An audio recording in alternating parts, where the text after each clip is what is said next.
आज हम जानेंगे उस एक श्राप की कहानी जिसने सोने और चांदी से बनी अद्भुत द्वारका नगरी को समुद्र की गहराइयों में समा दिया। महाभारत का भयंकर युद्ध समाप्त हो चुका था। कुरुक्षेत्र की भूमि कौरवों और पांडवों के रक्त से लाल थी। युद्ध में धर्म की जीत हुई, पर यह जीत एक गहरे सन्नाटे के साथ आई। कौरवों का सर्वनाश हो चुका था, लेकिन इस विनाश की आग अभी ठंडी नहीं हुई थी। इस आग की अंतिम लपटें सीधे भगवान श्री कृष्ण की प्रिय नगरी द्वारका तक पहुंची। युद्ध के बाद जब हस्तिनापुर में धर्मराज युधिष्ठिर का राजाभिषेक हो रहा था, तब कौरवों की माता गांधारी गहरे शोक में डूबी थी। उनकी आंखों पर पट्टी बंधी थी, पर उनका हृदय अपने 100 पुत्रों की मृत्यु के दुख से चीत्कार कर रहा था। इसी दौरान भगवान श्री कृष्ण उनसे मिलने पहुंचे। गांधारी जानती थी कि श्री कृष्ण, जो स्वयं सर्वशक्तिमान थे, चाहते तो इस भयंकर युद्ध को रोक सकते थे। उनका ये मौन, ये तटस्थता ही गांधारी के हृदय में क्रोध की ज्वाला भड़का गई।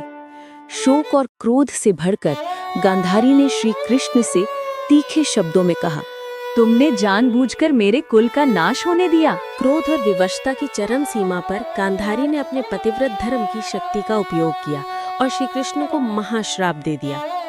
गांधारी ने कहा, जिस तरह तुमने मेरे कुल कौरवों का नाश होते देखा है, उसी तरह मैं तुम्हें श्राप देती हूँ कि आज से ठीक 36 वर्ष बाद तुम्हारा पूरा यदुवंश भी आपस में लड़कर इसी प्रकार समाप्त हो जाएगा और तुम्हारी नगरी द्वारका भी नष्ट हो जाएगी। श्री कृष्ण साक्षात भगवान थे। वो चाहते तो इस श्राप को एक पल में निष्फल कर सकते थे, लेकिन उन्होंने संसार को कर्म फल का महत्व समझाने के लिए मानव रूप में लिए अपने जन्म का मान रखा।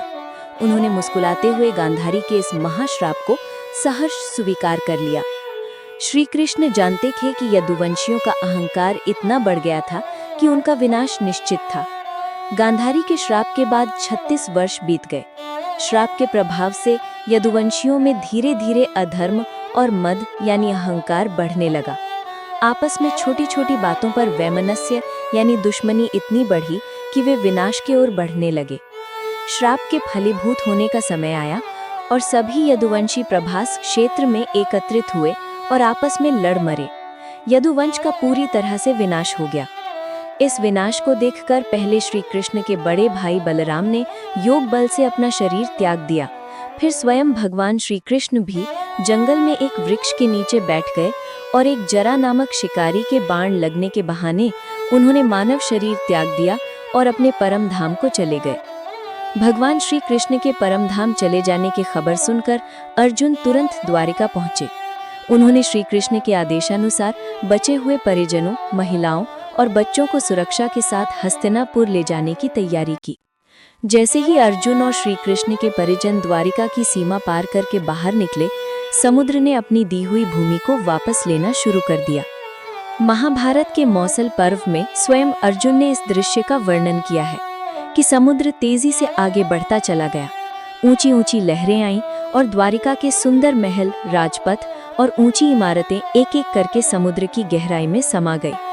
कुछ ही पलों में सोने और चांदी से सजी वो भव्य नगरी एक विशाल जलराशि के नीचे हमेशा के लिए विलीन हो गई। इस प्रकार माता गांधारी का श्राप सिद्ध हुआ और द्वापर युग का अंत हो गया। पौराणिक कथाओं में द्वारिका का डूबना जहाँ एक श्राप का परिणाम था, वहीं विज्ञान आज भी इस रहस्य की परतों को खोल रहा है। वैज्ञानिक कारण: पुरातत्वविद मानते हैं कि द्वारिका का डूबना एक बड़ी प्राकृतिक आपदा का परिणाम था।